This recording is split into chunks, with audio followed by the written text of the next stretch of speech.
Billike toegang tot water is 'n belangrike grondwetlike doelwit in Suid-Afrika en is onderliggend tot die groter landbou-ekonomie.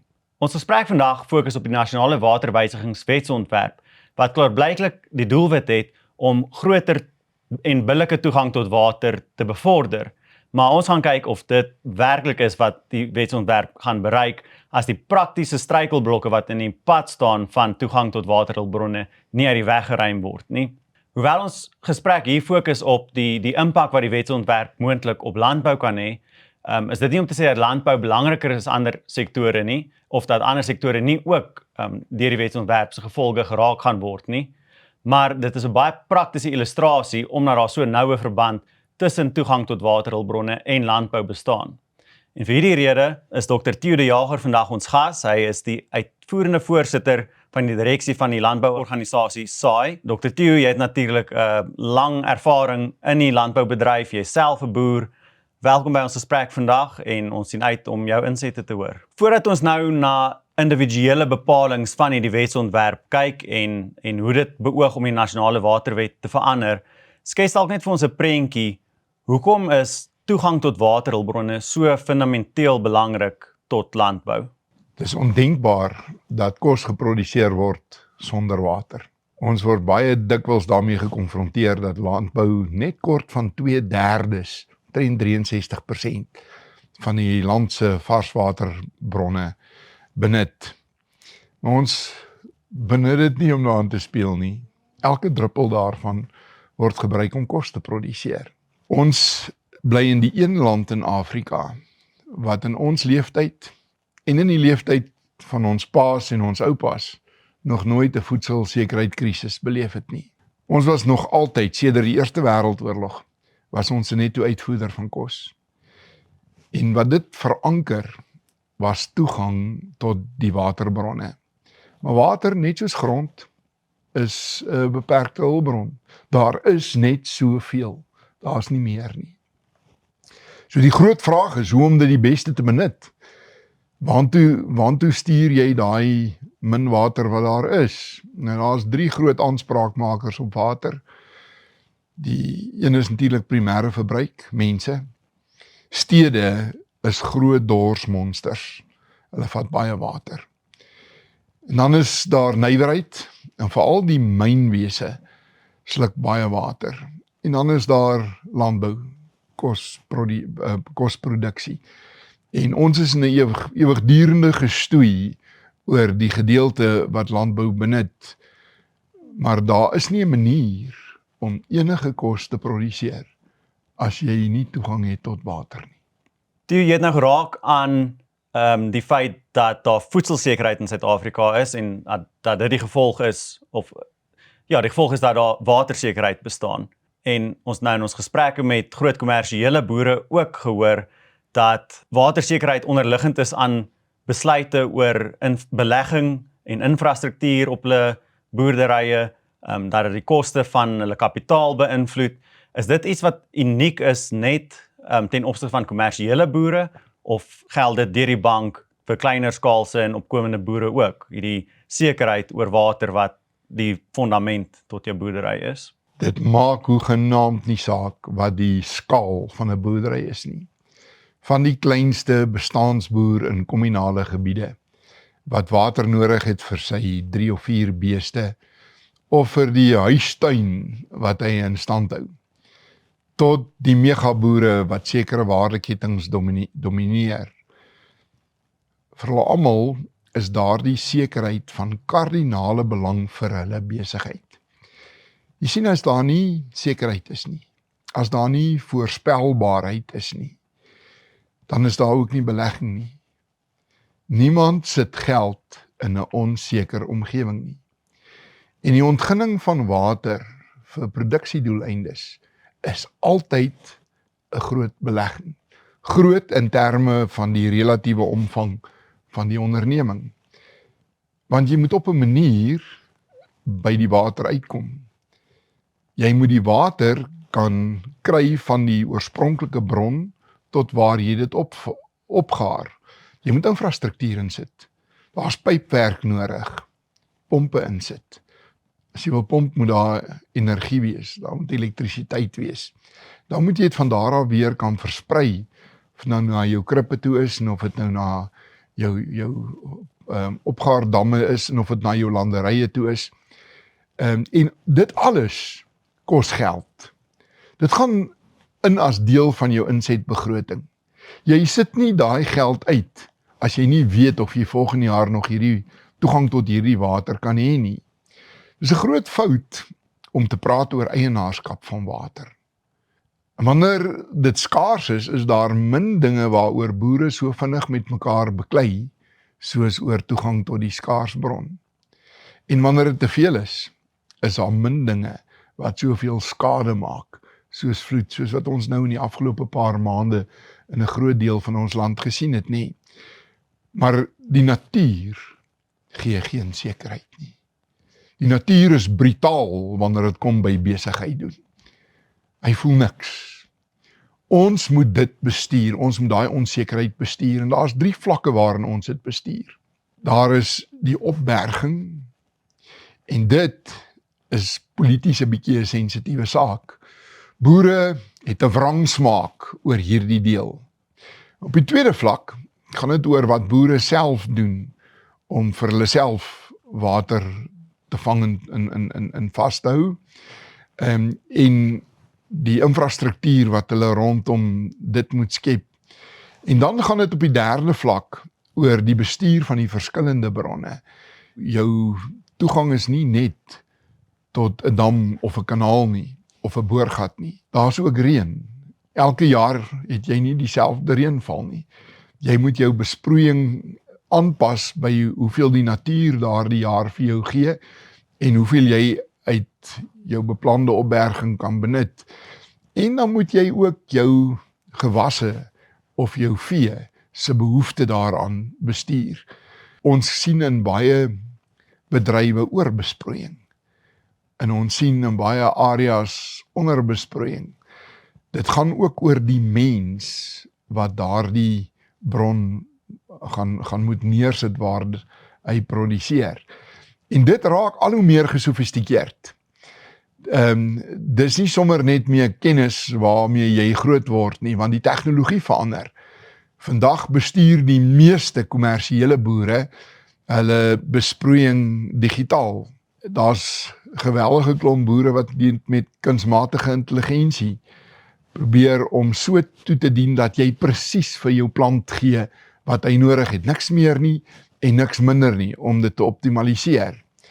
En dit vra vir 'n boer, 'n produsent wat op 'n sekere manier toegerus is.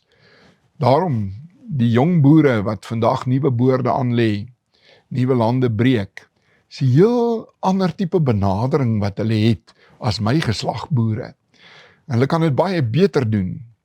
Die ergste wat met ons kan gebeur, is as jy hierdie skaarsbron vir 'n politieke of 'n ideologiese rede toedeel aan hande wat nie 'n benul het wat om daarmee te maak of hoe om dit te gebruik nie.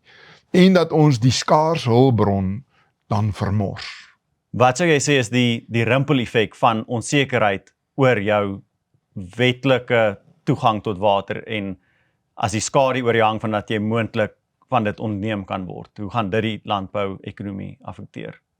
Kapitaal is so skugter soos 'n kudu. As jy hom skrik maak, dan hardloop hy. En dan vat dit baie moeite om hom weer terug te lok. Onsekerheid oor water verhinder belegging waar ons dit heel nodigste het. In die diep landelike gedeelte van ons land waar daar minder werkgeleenthede is en waar ons al die potensiaal het om dollars te verdien. Nou, oomblik as daar onsekerheid is, dan hou 'n belegger sy vuis toe. Daar is nie 'n groter of 'n belangriker belegger op 'n plaas as daai boer self nie. Hy is die ou wat al die risiko dra. Die bron van die geld kan die bank wees, dit kan 'n privaat belegger wees, wat ook al, maar uiteindelik is die verantwoordelikheid en die aanspreeklikheid daarvoor in daai boer se hande. As daar onsekerheid is, dan neem hy nie so maklik die besluit nie. Hoe meer waterintensief 'n plaas is, hoe meer werk skep hy. Water skep werk soos min ander. Dis nie droë dele van die land waar ons die ekstensiewe boerderye het, waar jy reuse stukke grond kan bestuur met 2 of 3 arbeiders. Maar in jou intensiewe water of besproeiingsplase is waar jy later honderde werkers op 'n klein stukkie grond kan werk gee. So daar's 'n direkte implikasie ook op die lewensbestaan van mense in die platteland. Nou is daar 3 redes hoekom daar onsekerheid ontstaan oor hierdie water. Een onsekerheid gee die natuur vir ons, en dit was nog altyd so. Van die vroegste tye af is boere onseker oor wat die natuur na hulle kant toe kan gooi. Dit is wat landbou so uniek maak. Ons grootste vernoot is die natuur. Ja, en dis 'n ongemaklike vernoot om te hê. Baie beierig, baie onvoorspelbaar. En dan is daar die beleidsgeïnspireerde risiko, politieke risiko. Die idee dat alle mense moet gelyke toegang tot water hê. Jy kan nie verwag dat 'n boer in die Karoo gelyke toegang moet hê as die grootste tomatieprodusent in die Laagveld, wat 'n totale waardeketting domineer nie. Want dit wat hy met daai water kan maak, is net nie vergelykbaar nie. En dan is daar die bestuursonsekerhede. Dat in die middel van die hele produksiesiklus, tussen die grond, die water, die saad, die kunsmis, die mekanisasie, die diere, die gesondheid, die markte, in die middel van dit alles, staan daar 'n mens. En hoe doeltreffend daardie mens die water kan toedien, hoe ver hy daai druppel water kan rek, bepaal hoe kompeterende boer dit kan wees. En net soos wat jy nie water kan opdraande lei nie. Jy kan dit dalk opdraande pomp, maar as jy dit los, dan loop dit weer terug. Gaan jy nooit kos sien skuif tussen minder doeltreffende gebiede na meer doeltreffende gebiede toe nie. Dit gaan altyd die ander kant omwerk. Hoe meer doeltreffend 'n land se boere is, hoe meer gaan hulle uitvoer na daardie lande waar die boere minder doeltreffend is. En ongelukkig is die inhoud van hierdie waterwet van so 'n aard, dat dit ons doeltreffendste boere kniehalter. Dit skep onsekerheid by hulle, dit maak dat hulle nie uitbrei nie, en dit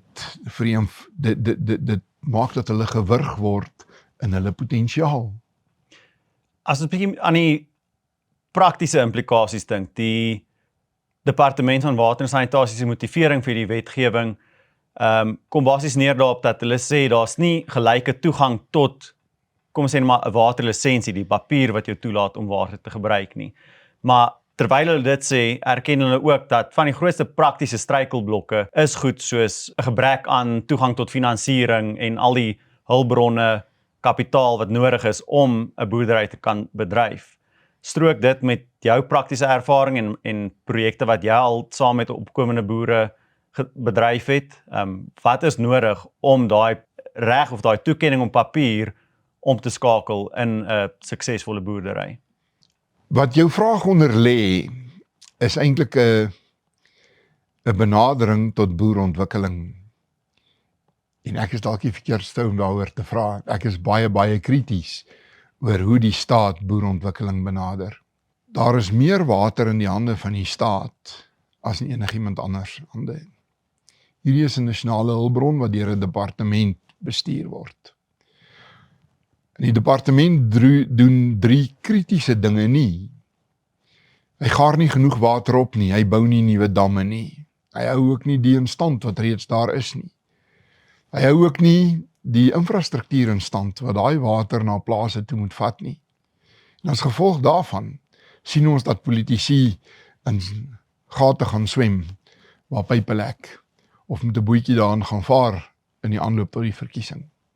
As ons die water kon benut wat verlore gaan as gevolg van 'n departement wat nie sy infrastruktuur in stand hou nie, lekkasies, verliese, kon ons produktiwiteit eksponensieel uitgebrei het.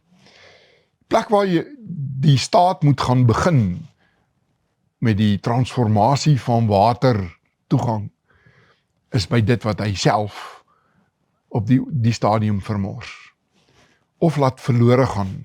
Die tweede ding gaan oor die verband tussen grond en water. Grond met water is baie, baie meer werd. En as jy nou nog die infrastruktuur het om dit doeltreffend neer te sit, soveel meer nog. Vandag kan jy 'n stuk grond koop op sekere dele van ons land nog vir R1,200 per hektaar. Ons 'n ander stukke grond waar jy R3 miljoen per hektaar betaal. Selfde grootte grond. Die verskil is die potensiaal op daai grond wat ontsluit word deur die water. Nou, om bloot te sê, daar moet groter gelykheid wees in die toegang, is 'n drogredenasie. Dit moet gaan oor hoe weeg jy die vermoë om daai water om te sit in kos op tussen verskillende boere. Voordat jy 'n hektaar se watertoekenning vir iemand gee, moet jy eers seker maak dat daai persoon vir wie jy dit wil gee, toegerus is om dit sinvol te gebruik.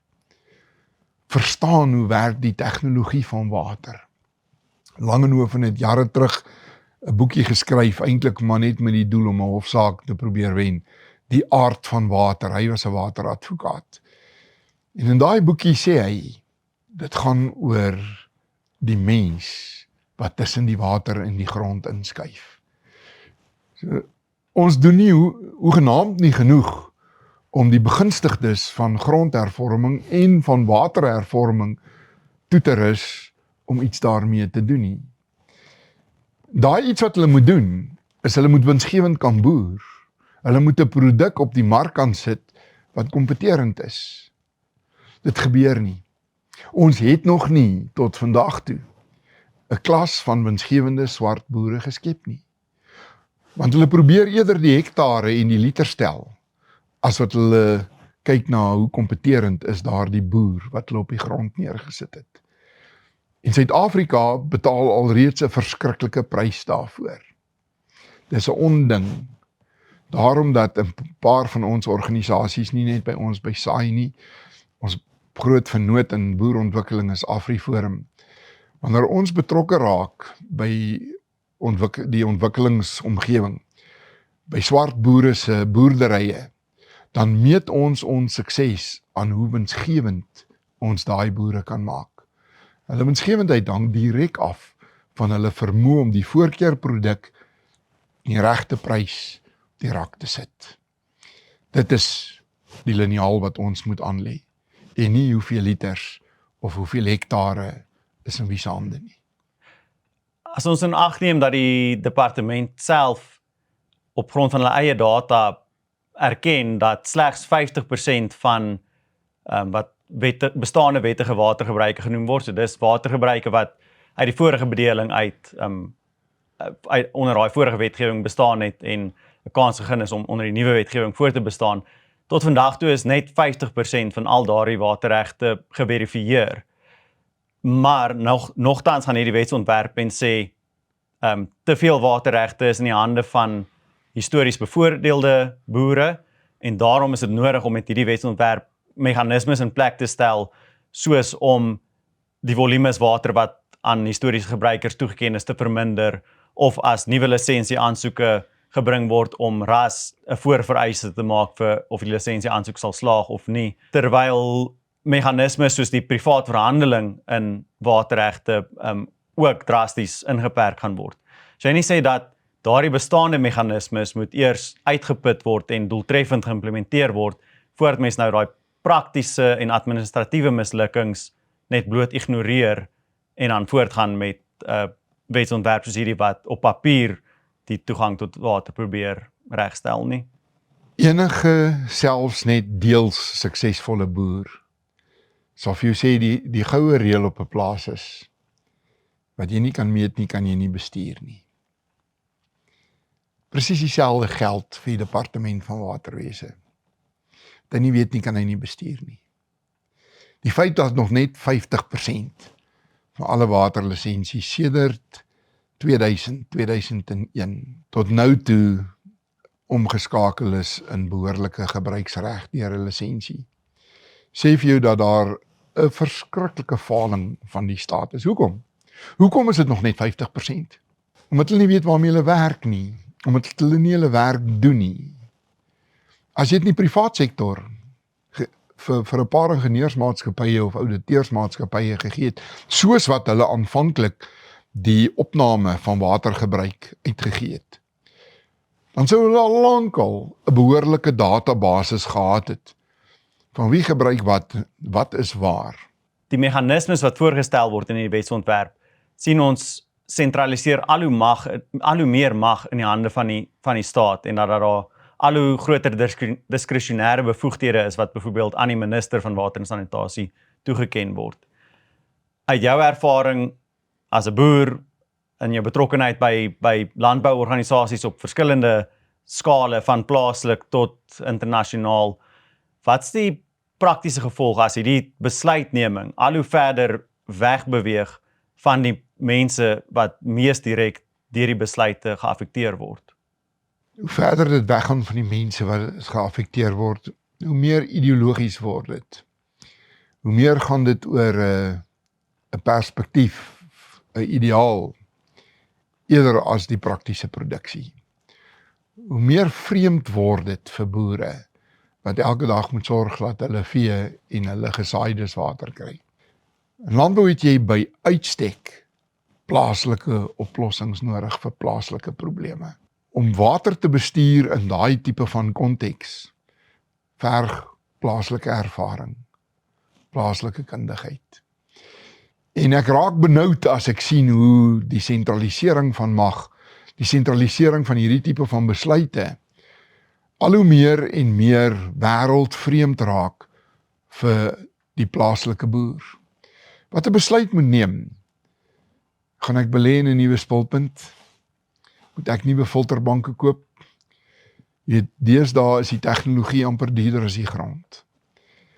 Is dit die moeite werd om hierdie belegging te maak as ek nie weet wat een of ander ou wat nie 'n benul het van waaroor 'n plaas gaan nie, 'n besluit gaan neem daar in 'n kantoor in Pretoria sonder dat hy eers begrip het van wat die implikasie daar vir my op plaasvlak is. Daardie diskonneksie, daardie diep donker kloof tussen die beleidsmakers en die praktiese uitvoerders op plaasvlak draak in baie opsigte te groot. Veral op 3 goed. Dit raak te groot by grondhervorming, by water en die transformasie van water, en dan swart ekonomiese bemagtigingsvereistes in die besigheid op grond. En as dit te groot raak, dan verstik dit die proses. Dan maak dit dat daar nie verder 'n lewe is vir daai familie op daai plaas nie. Dan die seuns of die dogters nie meer terugkom om te kom boer nie. Hulle kan 'n beter lewe doen met hulle bestuursvaardighede en met hulle kundigheid en ervaring as wat hulle op die plaas kan doen. En dan loop ons platteland droog. Hierdie is nie 'n standpunt teen transformasie nie. Ons het baie knap swart boere wat ook sulke probleme het. Hierdie is 'n pleit dat ons die mens, die jong mense wat môre se boere is, beter toerus voordat ons vir hulle die instrument gee, die waterreg, die grond gebruik. 'n Plaas en 'n stuk grond is nie dieselfde ding nie. 'n Plaas is 'n stuk grond met 'n besigheidsplan, met 'n besigheidsman of 'n besigheidsvrou wat weet hoe om die hulpbronne bymekaar uit te bring om 'n produk mark toe te kan stuur. En dis nie enige mens nie, dis 'n spesiale soort mens. Jy word nie so gebore nie, jy word so geleer. Ons begin by die verkeerde plek, ons begin aan die ander kant. Ons gee water en grond sonder dat ons die mens toegerus het. Terwyl ons nou nog die geleentheid het om hierdie wetsontwerp te beïnvloed en deel te neem en ons kommentaar in te dien, as jy 3 hoofprioriteite kon deurgee aan die parlement wat jou wens sal wees om in 'n wetsontwerp te sien om die landskap te verander, wat sal dit wees? Daai 3 goed sal te maak hê met die 3 dimensies van hierdie hulpbron. Opgegradeerde infrastruktuur. Vir damme wat kan water hou en pype wat dit kan vervoer na plase toe. Dis nie iets wat boere vir hulle self kan doen nie. Dis uit en uit die staat wat dit vir hulle moet doen. En ons sit nou met 3 dekades waarin dit nie gebeur nie. Dan gaan dit oor die gebruik van daai water. Hoe dit toegedien word. Maar deesdae kan jy op die druppel meet. En kan jy seker maak dat jy presies neersit wat nodig is. Die wetenskap het so gegroei en die tegnologie het so goed bygehou, dat ons weet vandag presies in watter omstandighede, watter gewas of watter dier wat nodig het. So ons kan optimaal werk, maar dit verg 'n goed opgeleide individu. My wens is vir daai soort skole, daai landboukolleges, wat die kompeterende nuwe boer kan oplei daarvoor. En dan die begrip daarvoor onder beleidsmakers, dis 'n ewige gestoei. En daaroor durf ek nie kla nie, want dis ons werk in georganiseerde landbou. Die doel van enige landbouorganisasie is om beleidsmakers te probeer beïnvloed. Die probleem is as beleidsmakers nie meer 'n koneksie het met die plaas nie. As daar geen begrip is vir hoe dinge in die regte lewe werk nie, en 'n onwilligheid om daar uit te kom om te gaan kyk hoe dit werk. En die ore nie daar is om te hoor wat boere vir hulle aanbeveel oor hoe dit beter gedoen kan word nie. En 'n onvermoë om planne te maak daaroor. Dr. De Jager, baie dankie vir jou tyd en vir al die kundigheid wat jy vandag met ons gedeel het. En ek hoop dit 'n gesonde debat aangevoer oor hierdie uiters belangrike hulpbron, water vir landbou, en dat al ons kykers wat ook na ons gesprek geluister het, nou 'n beter begrip het van wat die kwessies is en hoekom ons bekommerd daaroor is en hoekom dit belangrik is dat die publiek deelneem wanneer die geleentheid het om wetgewing te beïnvloed. Dankie vir die rol wat julle daarin speel om hierdie boodskap oor te dra. Hierdie wetgewing rol nou 'n klip in die pad vir baie meer as net die land se boere. Dis almal se probleem. Dis nie net een organisasie wat hierdie ding nou gaan oplos nie. Ons moet nou almal in hierdie skram klim en terugdruk. Maar dis verskriklik belangrik dat burgerlike strukture, individue, besighede, sakestrukture, almal hulle moue oprol en betrokke raak daarbey om seker te maak dat die skerp kante van hierdie wet afgevuil word en laat ons 'n meer boervriendelike weergawe in sy plek kry. Billike toegang tot water bly 'n belangrike grondwetlike doelwit. Dit blyk egter dat die praktiese uitdagings wat in die pad staan om toegang tot waterhulpbronne te bevorder, nie deur die huidige wetsontwerp aangespreek word nie. Inteendeel, om groter magte aan die staat te gee en magte verder te sentraliseer, kan die teenoorgestelde tot gevolg hê. Daarom bly ons grootste bekommernis met hierdie wetsontwerp die volgende vraag: gaan dit tot gevolg hê dat daar meer waterhulpbronne in meer produktiewe hande geplaas word, of plaas dit bloot meer mag in die hande van die staat?